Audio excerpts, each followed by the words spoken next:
Vous êtes sur Règle Magazine, mesdames et messieurs. Bienvenue à la nouvelle session d'information sur nos antennes. Tout de suite, les grandes lignes.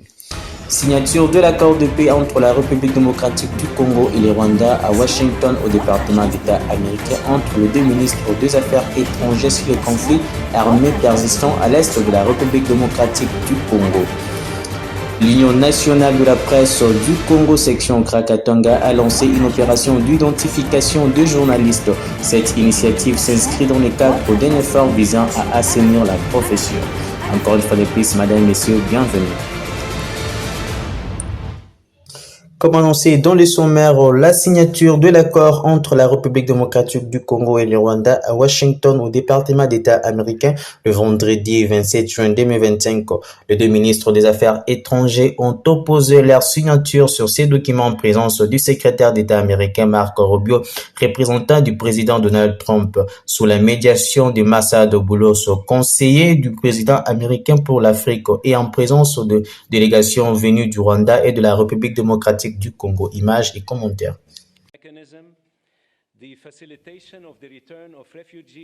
La République démocratique du Congo et le Rwanda ont signé vendredi sous les auspices des États-Unis un accord de paix visant à mettre fin au conflit à l'est de la RDC. À cette occasion, les ministres des Affaires étrangères des deux pays ont été reçus par le président américain Donald Trump à la Maison-Blanche.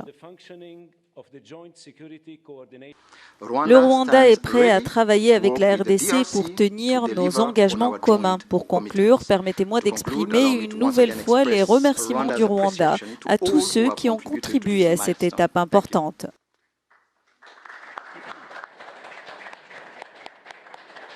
Cet accord de paix est un point de départ, pas un objectif final, et doit maintenant être suivi par le désengagement, la justice, le retour des familles déplacées et le retour des réfugiés à la fois en RDC et au Rwanda.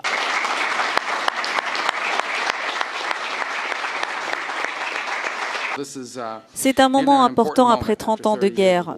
Le président Trump est un président de paix. Il en fait une priorité absolue.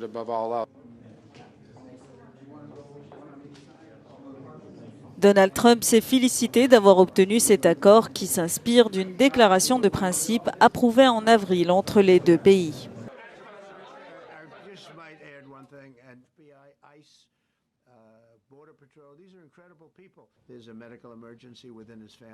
Je suis un peu en dehors de ma ligne parce que je ne savais pas grand-chose à ce sujet. Je savais une chose, ils se sont affrontés pendant de nombreuses années à coups de machette. C'est l'une des pires guerres que l'on ait jamais vues. Il se trouve que j'avais quelqu'un qui a réussi à régler le problème.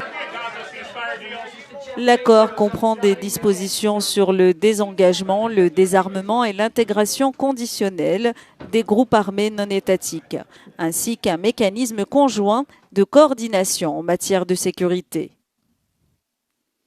La première ministre Judith Suminwa a répondu ce vendredi 27 juillet 2025 à l'invitation de l'université d'Osaka au Japon, l'une des plus prestigieuses instituts supérieurs du pays.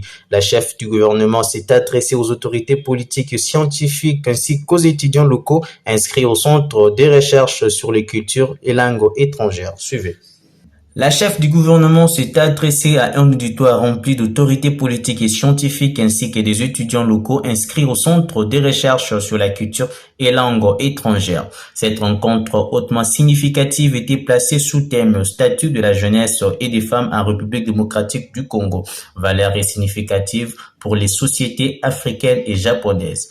Dans un monde en pleine mutation, où les crises climatiques, technologiques et sociales s'entrecroisent, les femmes et les jeunes ne sont pas seulement des bénéficiaires des politiques publiques, mais ils en sont tous les piliers. En effet, les femmes et les jeunes s'affirment de plus en plus comme des acteurs stratégiques du développement. Leur positionnement, leur reconnaissance et leur pleine participation à la vie sociale, politique et économique constituent des indicateurs essentiels de progrès et de développement inclusif de nos économies. En République démocratique du Congo, plus de 60% de la population à moins de 25 ans. Les femmes, quant à elles, assurent plus de 70% de l'activité informelle, rurale et agricole.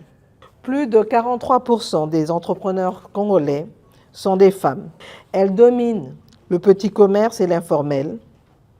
Il faut noter qu'une grande majorité des activités économiques dans notre pays s'exercent dans l'informel, en majorité par les femmes. Ces chiffres nous interpellent. Ils nous rappellent que notre avenir repose sur cette jeunesse dynamique, sur ces femmes résilientes et sur notre capacité collective à les accompagner vers l'autonomie et la dignité. Poursuivons, l'Union nationale de la presse du Congo, section du Grand Katanga, a lancé le vendredi 27 juin 2025 à Lubumbashi, chef-lieu du Haut-Katanga, une opération d'identification de journalistes. Cette initiative s'inscrit dans le cadre d'un effort visant à assainir la profession et à lutter contre les moutons noirs. Ces personnes se réclamant journalistes sans en avoir le statut officiel. Suivez. Le journaliste et membre de l'Union nationale de la presse du Congo, section du Grand Katanga, dispose désormais de 45 jours à compter de ces jours pour se faire identifier. Pour ce faire, une fiche signalique sera mise à disposition des responsables de différents médias. Lors de la brève cérémonie de lancement de cette opération, Marianne Mujingo, deuxième vice-présidente de l'INPC, a souligné l'importance de cette démarche. Nous lançons d'abord l'identification de tous les professionnels des médias. Ça signifie au moment venu, lorsque nous allons passer à l'étape de l'octroi de la carte professionnelle sur toute l'étendue du pays, ceux-là qui sont identifiés, ce sont ceux-là qui auront droit à la carte professionnelle. Au moment venu, nous n'accepterons pas que ceux-là qui viendront pour la carte, que ce soit d'autres personnes que les personnes qui étaient identifiées. L'UNPC Katanga n'est pas encore démembré et ce processus que nous lançons, c'est pour que nous allions effectivement au démembrement.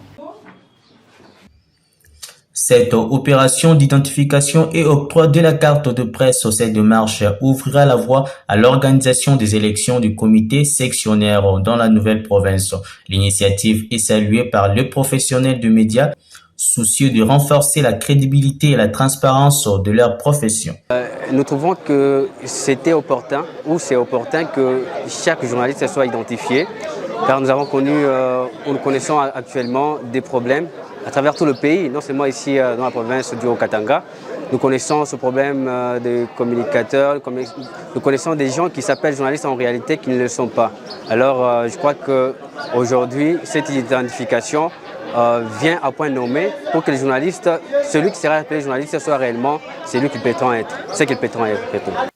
La reconnaissance officielle du statut de journaliste par des individus non titulaires et non qualifiés sera préservée si cette opération réussit. Il s'agit d'une recommandation issue du 10e congrès de l'Union nationale de la presse du Congo organisé à Kinshasa en septembre 2024.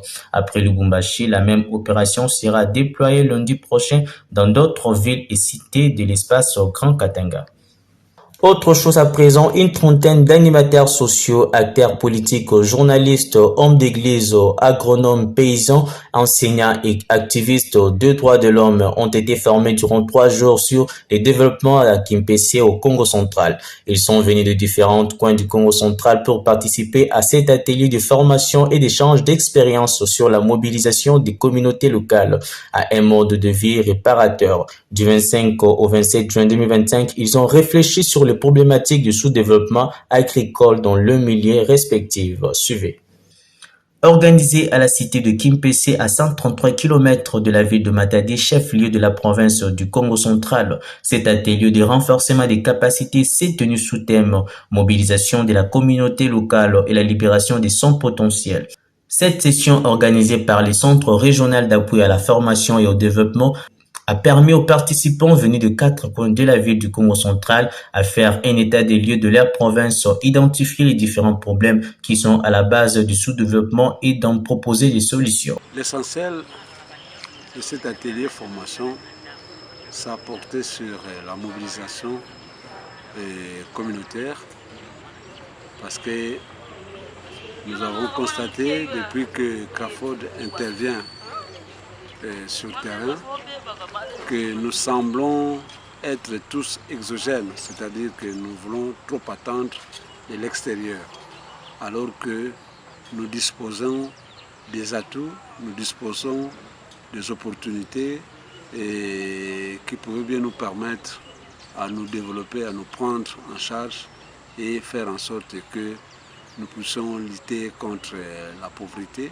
mais aussi contre ce que je peux appeler donc la sous-information et ainsi de suite. Les participants ont salué cette initiative qui leur a permis d'aborder les questions de développement avec plus de responsabilités. Ainsi, ils peuvent remuer avec la population à la base.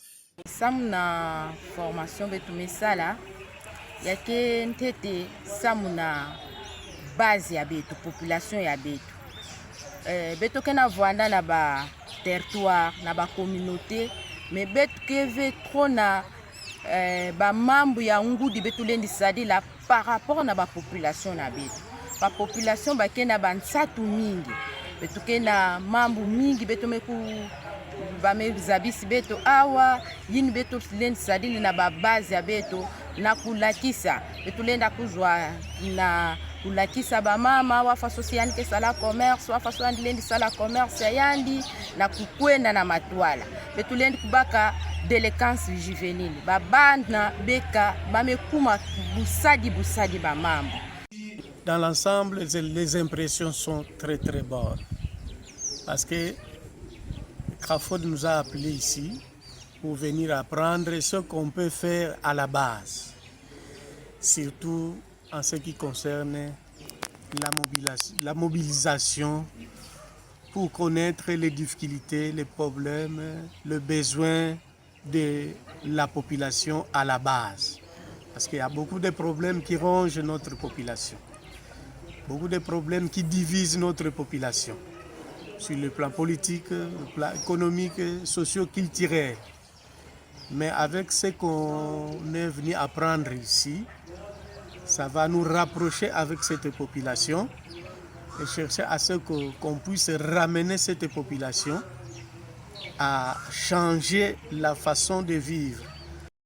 Ces animateurs sociaux formés constituent pour cette association un réseau de points focaux qui rassure les relais entre la population et l'organisation non gouvernementale dans son action sur terrain afin d'aboutir à des résultats palpables.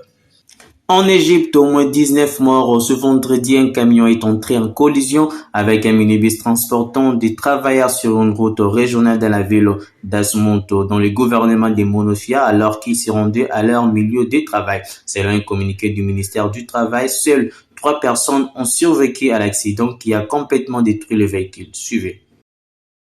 En Égypte, 19 personnes ont trouvé la mort dans un accident de la route survenu dans le delta du Nil. L'information est donnée par les autorités locales. Vendredi, un camion est entré en collision avec un minibus transportant des travailleurs sur une route régionale dans la ville d'Ashmoun, dans le gouvernorat de Menofia. Seules 3 personnes ont survécu à l'accident qui a complètement détruit le véhicule. Les personnes impliquées, y compris les 3 blessés, ont été transférées à l'hôpital général d'Ashmoun, selon les médias locaux. Le ministre du Travail a ordonné les mesures nécessaires afin d'indemniser les familles des victimes. Environ $4 000 seront envoyés aux familles des personnes décédées et $400 à chaque personne blessée. Les accidents de la route mortelle font des milliers de victimes chaque année en Égypte. Les excès de vitesse, les routes en mauvais état et la mauvaise application du code de la route sont les principales causes de ces collisions. Toujours sur le continent africain, au Soudan, alors que le pays est en proie à la guerre et que de millions de personnes luttent pour trouver de quoi se nourrir, beaucoup se tournent vers les mauvaises herbes et des plantes sauvages pour calmer les affres de la faim. Ils ont bouilli des plantes dans l'eau salée parce que tout simplement il n'y a rien d'autre. Suivez ces commentaires. Le Soudan est en proie à la famine. L'insécurité alimentaire est particulièrement grave dans la région du Kordofan, du Mondouba ou du Darfour, où les camps d'El Facher et Zamzam sont inaccessibles selon les organisations humanitaires. Le conflit entre les forces paramilitaires et l'armée régulière complique l'assistance humanitaire. Après 2 ans de conflit, les gens sont vraiment dans une situation d'extrême nécessité, en particulier dans les régions qui viennent tout juste d'être accessibles. Les gens ont besoin d'accéder à toutes sortes de services et d'articles de base, y compris la nourriture. Avec un seul repas au quotidien, des familles survivent à base de bouillie de millet, de mauvaises herbes, de plantes sauvages ou même du charbon selon le programme alimentaire mondial. Les gens mangent des restes de cacahuètes. En arabe, cela s'appelle umbaz et c'est en fait ce qui reste après avoir utilisé des cacahuètes pour produire de l'huile d'arachide. Donc il s'agit vraiment de restes de nourriture faits à partir de coquilles de cacahuètes qui sont habituellement utilisées comme fourrage pour les animaux. Il s'agit là de mesures extrêmes auxquelles les gens ont recours pour survivre. On nous a également rapporté que des personnes avaient mangé de l'herbe et des feuilles. Les travailleurs humanitaires affirment que la guerre a fait grimper les prix sur les marchés, limité l'acheminement de l'aide et réduit les terres agricoles dans un pays qui était autrefois le grenier du monde.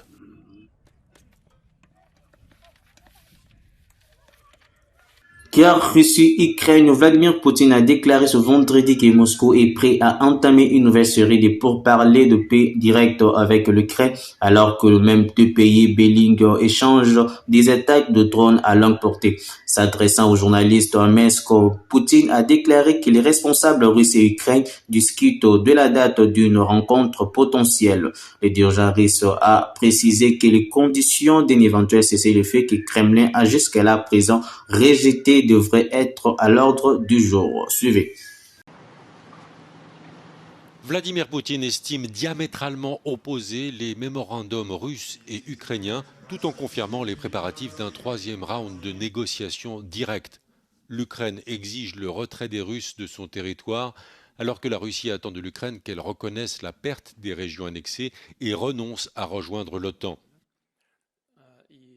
Такую встречу провести в Стамбуле. А вот когда конкретно это руководители переговорных групп с обеих сторон, а они, кстати, находятся в постоянном контакте, в оперативном, друг с другом, постоянно они созваниваются, и, на мой взгляд, это уже неплохо. Они сейчас между собой договариваются по времени очередной встречи.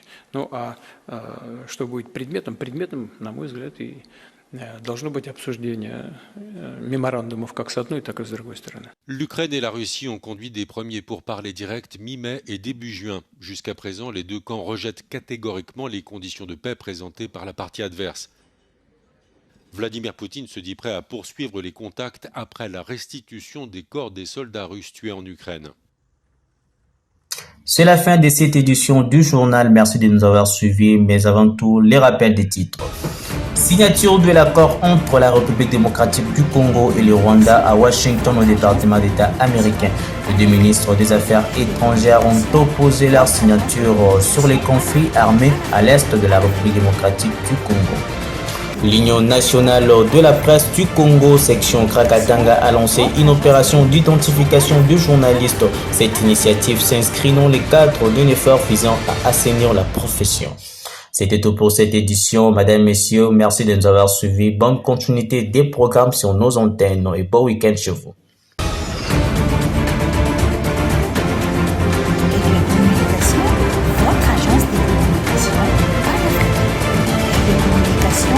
Votre agence de communication panafricaine.